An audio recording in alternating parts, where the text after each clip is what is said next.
Coming into this tournament was to become the first ever four-time NCAA champion.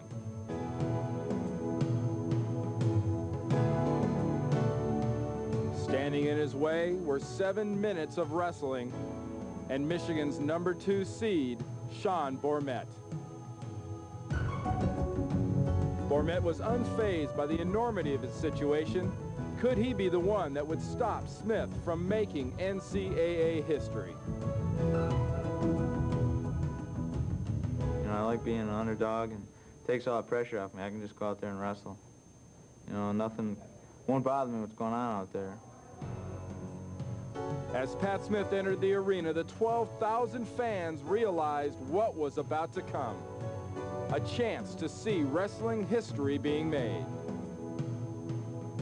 The time had come. Nothing left to do but wrestle.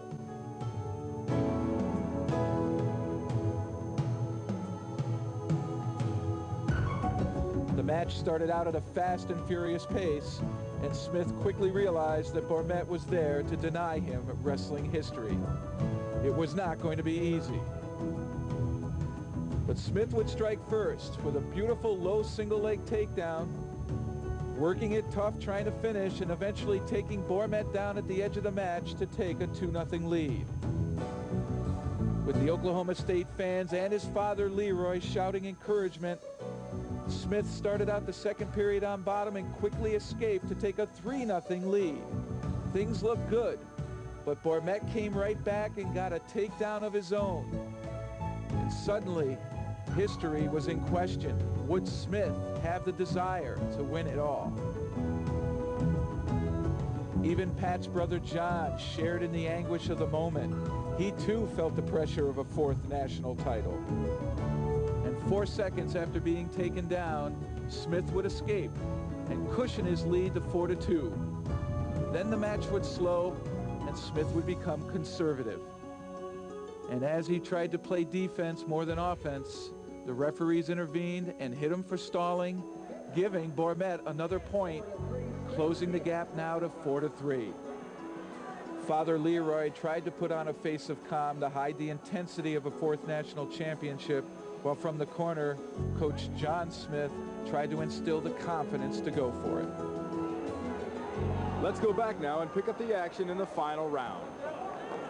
The choice goes to Bormet. Now for the third and final period, 2 minutes remaining in Smith's quest for his fourth title. But Sean Bormet in the blue from Michigan seems right now to have otherwise in mind. He's been aggressive. He's battled Smith. He's just going to stand in his way. He is, and he chose the neutral position, Randy, so he wouldn't have to be under Smith. Smith close to getting riding time. He felt he may not get away quick enough. That's an extra point for Smith, so he started in a neutral position. Referee quick warning, wrestle.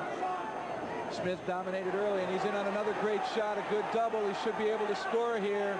Bormet working to get out of bounds, and that's what happens. Good counter by Bormet. Quickness in countering saved Bormet from giving up 2 more points. 1 minute and 28 seconds to go in the third period. Smith leading 4-3 still, holds the riding time advantage, so functionally 5-3. And Sean Bormet is starting to meet the challenge of Pat Smith. He seems to be able to counter him now. He got a takedown off of a poor Smith shot to get himself back in the match. It's 4-3. Bormet might just wait and look for one opportunity to go for the takedown. Right now, right at the 1 minute mark, 1 minute to go in the third period. Smith leading 4-3, riding time advantage. Jeff, what does Bormet have to do right here? He needs to take that. Patience? Well, not so much patience. I'd say Smith doesn't want to shut down totally, but Bormet is not being openly aggressive. His only takedown came off of a poor Pat Smith shot. Remember all the stall warnings too, Jeff. And that hurt Pat Smith. They had a double warning there for some reason. It cost Smith the point because he was warned for stalling in the top position.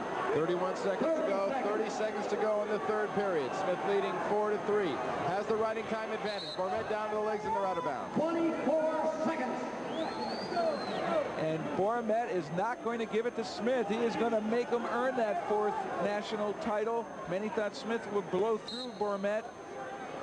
23 seconds to go. Pat Smith in his finals in the past. They have not been big blowout matches. They have been close, and this one is no exception. Oh, Smith was able to extend Bormet here. If he keeps him flat on his stomach, he's going to be able to hang on and kill the time, and that's exactly what he's trying to do. Tell him to go again. 5 seconds to go. Third period. Pat Smith is 5 seconds away from becoming the first Division I wrestler to win 4 NCAA titles. 2, 1, and that'll do it. Is history.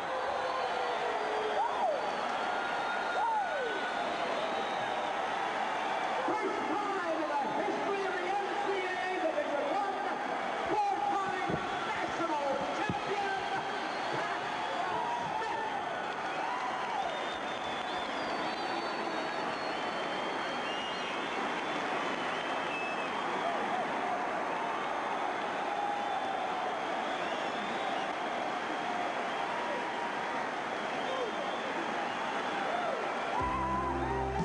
A storybook ending for Pat Smith. 4 NCAA championships. A first ever. Jeff Blatnick spoke with our history-making Oklahoma State Cowboy after the match. With all the nerves, all the pressure, Sean Bormet did not give that to you. Did you think it would be that tough? No, I didn't think it was going to be that tough. He came after me, and he was ready to win the national title. You know, obviously he didn't care who he was wrestling against or what circumstances that they were in. I was hoping that he'd be a little nervous alongside with me because it was a prestigious match of the night, and he came after me. He was ready. You know, earlier today I was telling you that I feel good, I feel relaxed, but those were positive things I was trying to put in my head. I was trying to keep telling myself, all right, be positive, relax, enjoy this. But now that it's over, I can tell you that was a little bit of a lie. I've been nervous, scared to death. You know, everybody, all the great wrestlers that I've grown up to admire all my life, ever since Leroy was wrestling, I've seen all the great ones along Leroy's age, John's age, and they're all coming up to me saying, you know, you've got to do this, you've got to do it, you've got to do it, somebody's got to do it, you got to do it. And, oh my God, I mean, I really got to do it. So. One last question for you. The Smith family, it just seems one brother after the other tries to outdo the one before him. Yeah, I mean, it seems like every time we go to a next level, junior high or high school or college, it seems like, you know, I say, well, what did John do in high school? And he wants 2 state titles. Well, I want to win 3. And that's how it's kind of gone up, you know. Every level, John's done better than Leroy, and I've done better than John. And Mark's done better than me in high school and junior high, so. Who's winning? Right now, I'm ahead. The only thing Mark can do right now is tie me. We'll be back right after this.